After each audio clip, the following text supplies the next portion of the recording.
Okey, Assalamualaikum warahmatullahi taala wabarakatuh. Pada hari ini kita akan tengok subtopik seterusnya. Kita kena teruskan juga.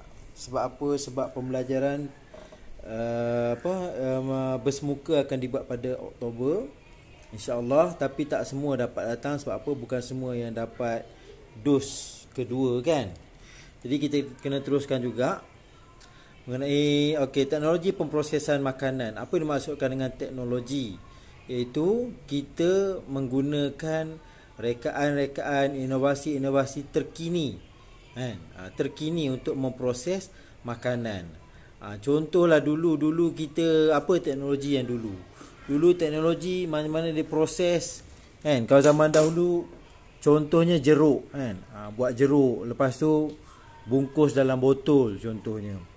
Tapi sekarang makanan-makanan berbentuk macam tu sudah pun dah kurang kita tengok dah tak ramai. Sekarang ni teknologi dah pelbagai, pembungkusan, sistem pembungkusan pun dah pelbagai. Apa lagi? Selain pada itu makanan yang zaman sekarang ni disebabkan oleh pembungkusannya sempurna, pemprosesannya sempurna, jadi jangkitan kuman semua tu dapat dikawal lah kan. Dapat dikawal. Sebab itulah kamu dapat tengok sekarang ni makanan dia lebih tahan lama, boleh tahan sampai 2 tahun. Kalau zaman dahulu buat kerepek mungkin setahun lebih je, lepas tu dah jadi lemau. Sekarang ni disebabkan oleh apa? Sistem pembungkusan yang tahan kan. Yang tahan jadi menyebabkan apa? Boleh bertahan lebih daripada 2 tahun. Dan lebih enak lah kan. Kalau dahulu punya makanan zaman dahulu tak seenak sekarang lah.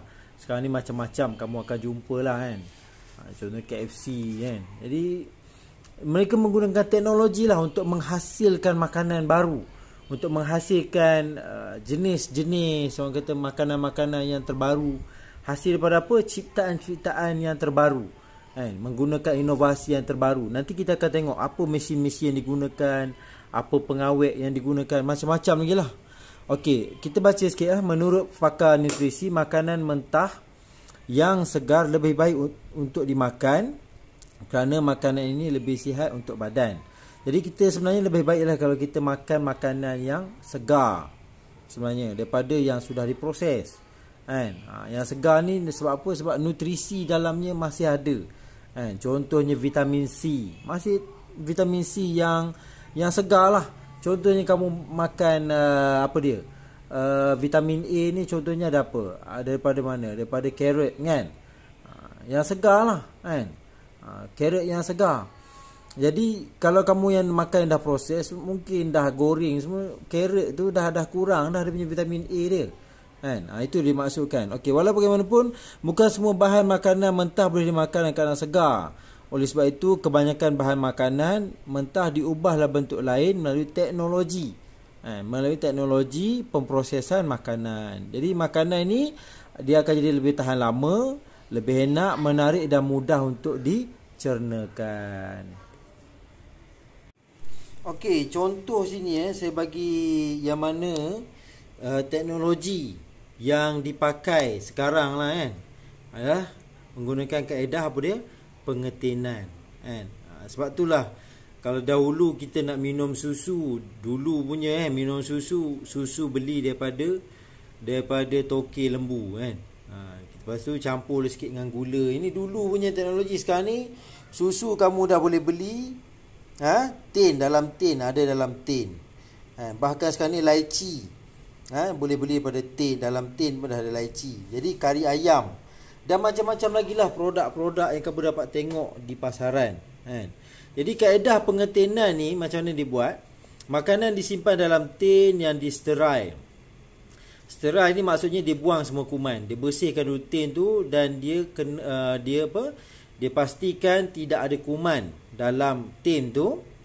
Okey, dan dipanaskan pada suhu berapa? Yang tinggi, melebihi 115 Celsius di bawah tekanan tinggi untuk membunuh mikroorganisma dan sporanya. Maksudnya dia masuk dalam tin tu, lepas tu dia panaskan makanan yang dalam tin ni, dia panaskan suhu 115. Okey, jadi disebabkan dia panaskan tu, matilah semua bakteria Kan? Udara dalam tin yang mengandungi makanan yang diserahkan itu dikeluarkan sebelum dipaterikan. Jadi dia keluarkan udara, kemudian dia tutup tin ni, dia lekatkan. Dan paterikan ni maksud dia lekatkan lah. Kan? Dan tin ini kemudiannya dipanaskan semula untuk membunuh sebarang mikroorganisma yang masih ada sebelum disejukkan dengan cepatnya. Jadi dipastikan tidak ada bakteria pun dalam makanan dalam tin ni. Sebab itulah dalam tin tu kamu dapati dia tahan lama. Sebab apa? Sebab tidak ada bakteria pun yang merosakkannya. Dan juga daging, sup kacang, ikan-ikan ni contoh-contoh lah makanan-makanan yang ditinkan. Itu salah satu contoh ni. Teknologi yang dipakai adalah pengetinan. Kemudian teknologi yang dipakai lagi untuk menyimpan makanan ni adalah penyejuk bekuan. Kan? Biasa kamu makan daging burger biasa kan? Burger tu dia duduk dalam mana? Duduk dalam freezer kan? Kamu beli dan kamu terpaksa cairkan dia sekejap, baru kamu boleh gorengkan. Itu teknologi yang dipakai itu adalah penyejuk bekuan. Penyejuk bekuan. Okey, makanan disimpan suhu 0 Celsius atau lebih rendah untuk tahan lebih lama. Contohnya daging. Dia sejuk beku antara negatif 18 hingga negatif 24. Sangat sejuk pada suhu yang kurang daripada negatif 18. Jadi suhu ni dia terlalu sejuk. Dia terlalu sejuk. Jadi bila mana dia buat macam ni menyebabkan apa? Tindakan enzim akan berhentilah dan pertumbuhan mikroorganisma akan terencat. Jadi tidak ada mikroorganisma yang akan tumbuh. Disebabkan apa? Sebab suhu yang terlalu sejuk. Negatif 24. Okey, contoh makanan yang diproses melalui penyejuk bekuan adalah contohnya makanan laut. Ikan, daging, ayam dan apa lagi? Contoh kamu tengok makanan proses, contohnya apa? Daging burger tu antara contoh lah yang menggunakan kaedah penyejuk bekuan. Okey, kaedah seterusnya penyinaran. Maksud penyinaran ni, dia kenakan makanan-makanan ni, dia bungkus dulu siap-siap. Lepas tu dia kenakan sinar apa? Sinar mengayon. Contohnya sinar gamma, sinar ultraviolet dan juga sinar X. Tujuan dia kenakan sinar-sinar ni untuk apa? Untuk bunuh bakteria-bakteria yang melekat pada makanan-makanan ni.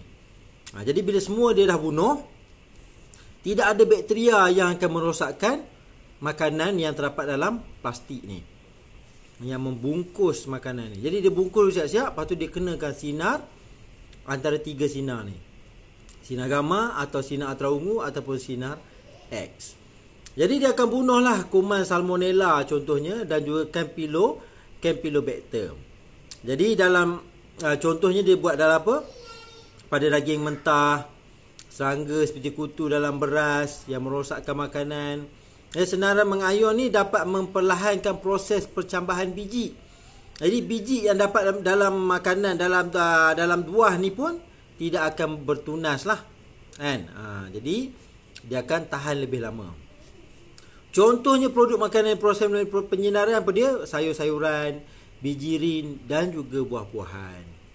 Okey, itu adalah yang ni dia menggunakan kaedah penyinaran. Okey, seterusnya pembungkusan vacuum. Maksudnya apa?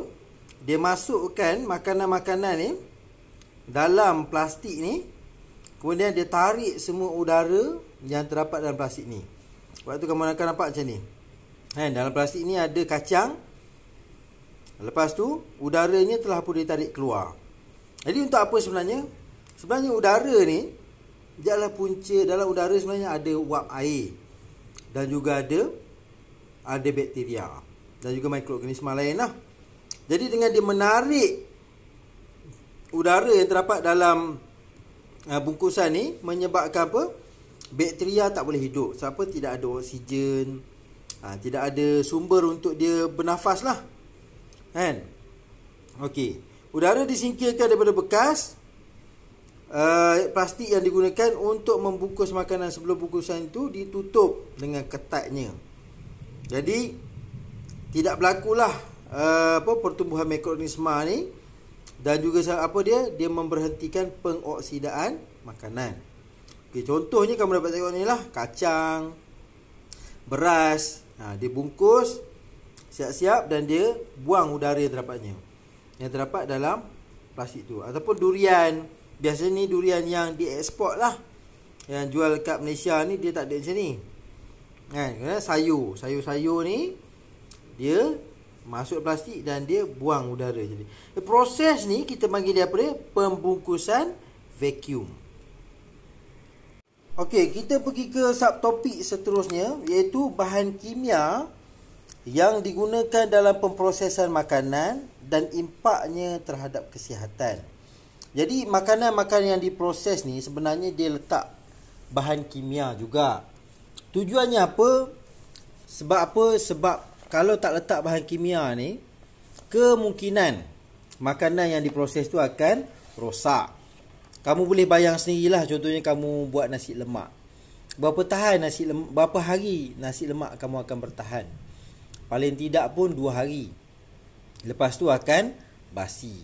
Jadi sebab itulah dalam pemprosesan ni, makanan ni perlunya bahan-bahan kimia ni. Untuk apa? Supaya makanan tu yang diproseskan tu dapat tahan lama, lebih daripada 2 hari kan? Lagi lama lagi baik. Sebab apa? Sebab kita nak simpan makanan ni kan, sehinggalah ia habis terjual. Itu untuk mereka yang menjual pula kan. Untuk mereka yang menjual ni sudah tentulah dia nak untung.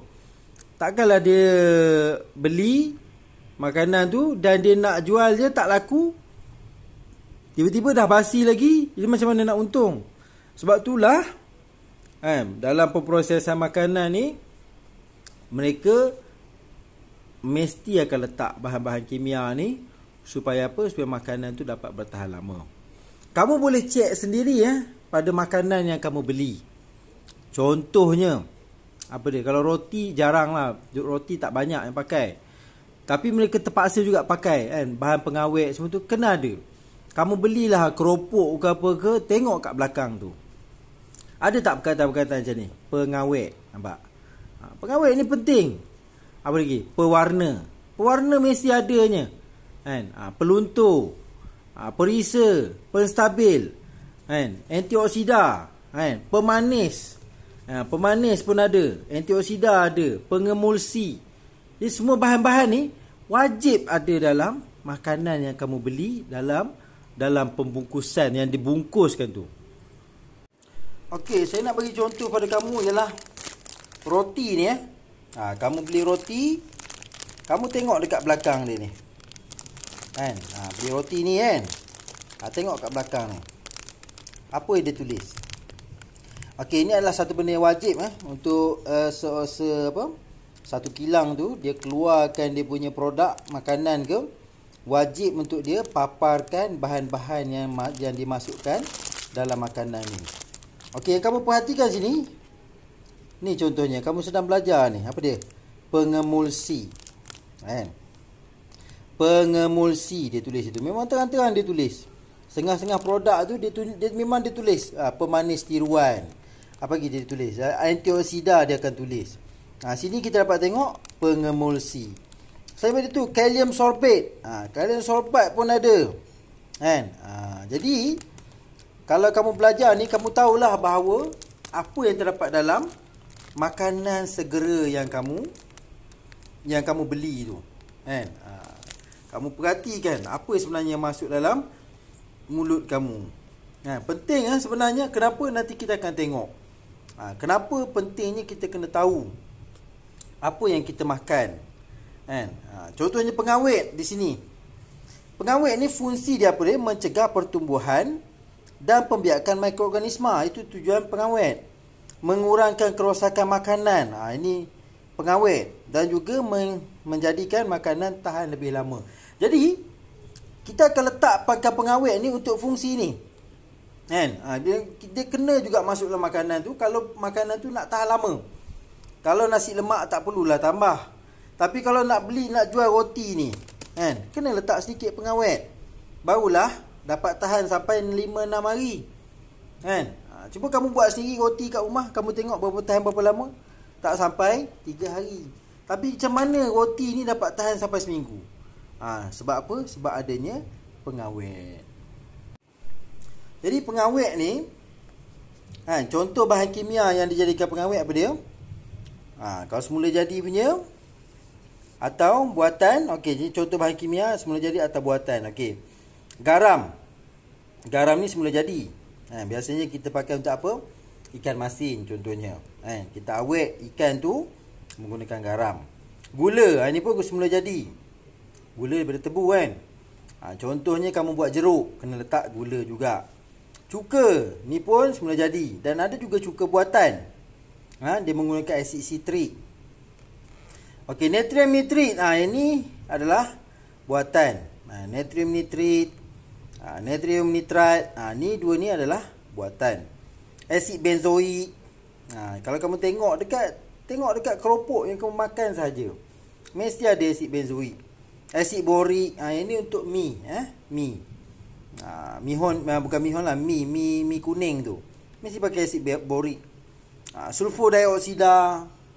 Jadi ini adalah buatan. Okey, contoh makanan yang dia awet guna garam dia makanan laut, sayur-sayuran kan. Gula, dia buat buah-buahan, buat jeruk. Makanan yang dijeruk, ni pun pakai cuka. Okey, daging, sausage, menggunakan natrium nitrat dan juga natrium nitrit. Kita guna untuk daging dan sausage. Asid benzoik, jus buah-buahan, sos tomato. Dan sos tomato kamu cek dekat botol belakang tu mesti ada perkataan ni, asid benzoik. Asid borik, mi, berbola ikan, sulfur dioksida, cordial dan juga buah-buahan. Okey, pewarna. Apa tujuan pewarna ni? Pewarna ni supaya apa? Makanan tu akan kelihatan lebih menarik. Nampak lebih cantik. Kalau kamu masak buat roti nampak koko je, nak makan tak sedap lah, nampak tak sedap. Kena letak sikit pewarna, pandan ke, warna merah ke kan. Tapi kamu kena tahu, pewarna ni ada yang semula jadi dan ada juga yang tiruan. Okey, ada juga pewarna yang tiruan. Okey, contoh sini, kalau daun pandan, kunyit, susu, karamel, santan, ni semua semula jadi. Contohnya digunakan untuk kuih muih, minuman, gula-gula, nasi kunyit, aiskrim, ni semua ni semula jadilah. Tartrazina. Ini adalah buatan. Minuman ringan, gula-gula, menggunakan tartrazina. Okey, selain itu sunset yellow, ini buatan. Dan juga carmoizine, ini adalah juga buatan. Jadi tartrazina ni guna untuk apa? Minuman ringan dan gula-gula. Sunset yellow untuk cordial, warna oren. Carmoizine ni cordial, warna merah. Jadi kamu tengok, contoh kamu beli apa? Sirap. Sirap ni sebenarnya yang asal dibuat daripada bunga mawar, bunga rose tu. Itu warna itu yang asal. Tapi yang sekarang ni jarang dah kamu nak jumpa yang asal. Kamu akan jumpa yang jual RM5 sebotol tu, itu adalah tiruan. Dia menggunakan warna carmoizine ni. Okey, peluntur. Untuk melunturkan asal makanan yang tidak dikhendaki. Contohnya lah kamu gandum. Gandum ni sebenarnya dia warna koko. Gandum ni warna koko. Begitu juga dengan gula. Gula juga sebenarnya berwarna koko. Jadi dia kena letak peluntur untuk melunturkan makanan. Melunturkan gandum tu, gula. Okey. Karbon diaktifkan, dia biasa dipakai untuk apa? Untuk minyak sawit. Nampak jernih sikit. Kalau tidak, nampak gelap. Kamu nak makan? Nak guna tak? Kalau minyak masak gelap, takut tengok. Gula tebu, guna peluntur. Gula tebu pun sebenarnya warna perang. Warna perang gelap. Kalau tak pakai peluntur ni, kamu tak akan dapat warna putih tu. Okey, jadi selain daripada itu gula, beras putih, tepung dan mihun itu menggunakan benzoil peroksida. Okey, kita pergi sikit lagi. Perisa. Perisa juga penting dalam pembuatan dan juga pemprosesan makanan. Kan? Untuk meningkatkan rasa makanan itu penting perisa. Menjadikan makanan lebih sedap dan juga wangi. Baru kamu rasa nak masuk dengan dalam mulut. Kalau busuk, kan, belacan, nak. Tak rasa macam tak lalu kan. Tapi bila kita letak perisa sikit, rasa sedap dia. Okey, menambah rasa semula jadi makanan. Okey, contohnya apa dia? Perisa ni gula, garam, cuka, daun pandan, vanila, ini semula jadi. Ini semula jadi dan digunakan untuk pembuatan apa? Kuih muih, kek, aiskrim guna vanila. Tapi sekarang ni dah tak pakai dah vanila. Biasanya sekarang ni pakai vanila yang tiruan. Dia panggil vanilin. Okey, mononatrium glutamat. Mononatrium glutamat dia sebenarnya lah MSG iaitu Ajinomoto. Biasa diletak dalam mi segera, kicap, soya, keripik kentang. Sekarang ni dah pakai MSG. Jadi sedap tak? Memang rasa sedap lah. Tak ada Ajinomoto, tak lalu nak makan kan. Penstabil. Okey, mencegah pemendapan butiran dalam makanan cair. Okey, tujuan dia letak penstabil ni, contoh ni kalau dia jual Milo lah contoh. Kalau kamu nampak isi dalam tu, kalau lah Milo tu dia jadi mendak, itu kamu nak minum tak? Kan? Dia macam takut kan. Takut dia dah basi, betul tak? Jadi sebab itulah penstabil ni digunakan. Supaya apa? Supaya minuman tu akan kekal je, nampak dia tak jatuh je, mendak, tak ada mendakan bawah tu. Kan? Dan juga mendakan penstabil ni untuk apa? Membaiki tekstur dan memekatkan makanan. Okey. Contohnya sini penstabil ni digunakan kanji, gelatin, agar-agar, garam akasia. Ini semua ni untuk menstabilkan makanan tu. Supaya apa? Dia nampak tetap je. Si sos cili, ada kamu nampak sos cili ada termendak tak ada kan? Begitulah juga dengan yang bawah-bawah ni. Okey. Yang mana kita sambung lagi mengenai bahan kimia yang digunakan ni. Untuk apa? Untuk pemprosesan makanan. Seterusnya kita tengok pada pemanis. Pemanis ni nak jadikan makanan tu jadi lebih manis lah. Biasanya digunakan pakai apa? Gula Melaka, madu. Yang ni yang semula jadi. Tapi sekarang ni yang aspartam, sorbitol, dua-dua ni adalah buatan sintetik. Okey. Gula ni digunakan untuk apa? Untuk membuat kuih, buat kek, minuman. Ini menggunakan gula. Kalau aspartam ni digunakan untuk apa? Untuk buat cordial, minuman dan juga jam. Menggunakan aspartam. Aspartam ni dia manis, beratus-ratus kali lebih manis daripada gula, dan dia adalah sintetik. Selain daripada itu, sorbitol ni digunakan untuk makanan untuk pesakit diabetes mellitus. Dia manis tapi dia tak meningkatkan gula dalam badan. Sebab apa? Dia bukan glukos, dia adalah sorbitol. Kemudian antioksidan memperlahankan pengoksidaan makanan berlemak. Jadi kalau berlakunya pengoksidaan pada makanan berlemak ni, dia akan jadi rasa tengik, bau tengik pada makanan tersebut. Mencegah warna buah dan sayur-sayuran daripada bertukar menjadi perang. Itu tujuannya kita letak antioksida. Okey, contoh sini asid ascorbik, vitamin C ni semula jadi tapi ada juga asid ascorbik yang buatan. Tocopherol, vitamin E, ini semula jadi.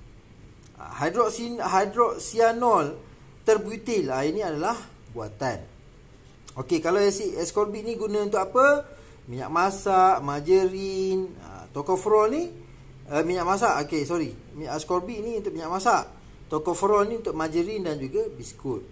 Yang hidroksianol terbutil ni pula digunakan untuk membuat pil vitamin. Okey, akhir sekali kita pergi ke pengemulsi. Pengemulsi ni tujuan dia apa? Untuk mengemulsikan bahan yang tidak bersampur seperti lemak dan air dalam makanan. Okey, contohnya bila mana kamu campurkan minyak dengan air. Bercampur tak minyak dengan air? Tak bercampur kan? Akhir sekali kamu akan nampak dua bahan tu akan berpisah. Kan? Kamu tak dalam botol gitu, kamu akan dapati air duduk kat bawah, minyak duduk kat atas. Jadi pengemulsi ni dia akan jadikan minyak dengan air ni bercampur.